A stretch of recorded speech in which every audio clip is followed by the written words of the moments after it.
Hello, everyone. I had a moment of inspiration while I was outside this evening doing my farm chores, and I thought, in the spirit of authenticity, I'm not going to come back in and redo my hair. I'm tired. I'm not going to put on a dress shirt and some jewelry and all that rigmarole. I'm just going live. Okay, it is what it is.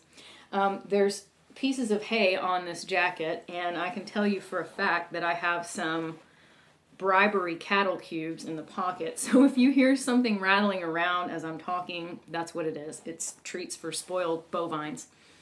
So I was out there doing my chores and just thinking, and I'm like, I need to put together a video about not tolerating bad behavior. And it starts with setting proper rules of engagement. So if you're not doing that, shame on you. You can't expect your clients and candidates to know how they need to be interacting with you if you're not telling them up front. Every agency is different, every solo desk is different, and some recruiters and business owners will put up with pure and utter BS from people. They'll bend over backwards, they'll twist themselves into a pretzel. So you can't automatically expect other people to know how to engage with you. They may have had some really rotten experiences, or they may have worked with people who allowed for really rotten behavior.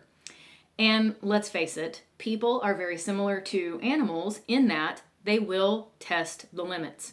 Which leads me to my next point. Once you have set the rules of engagement, you need to enforce them. It does you no good to set appropriate boundaries and then let people run roughshod over them.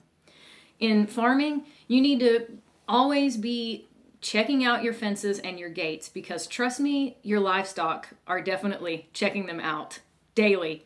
If there's a breach in something, if there's a weak spot in the fence where they can slip through and go talk to the cows in the other pasture or get out and ruin somebody's garden, they will 100% do it. So the onus is on you to make sure that everything is secure.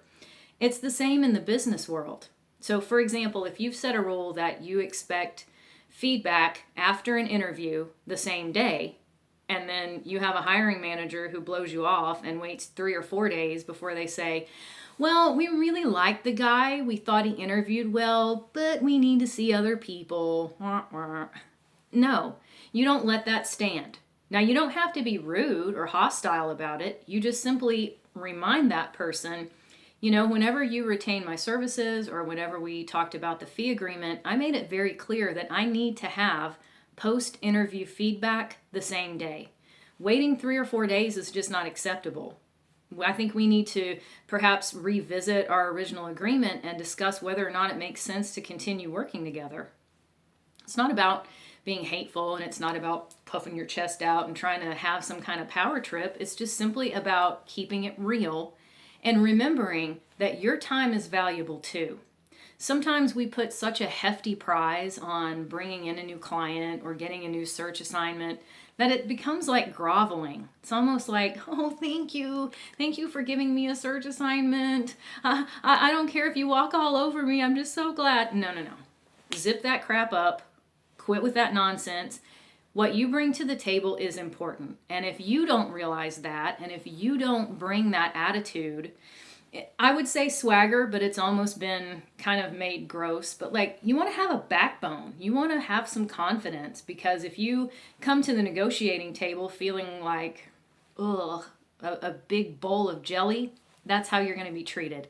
Have a spine, stick up for yourself, and remember that you matter too.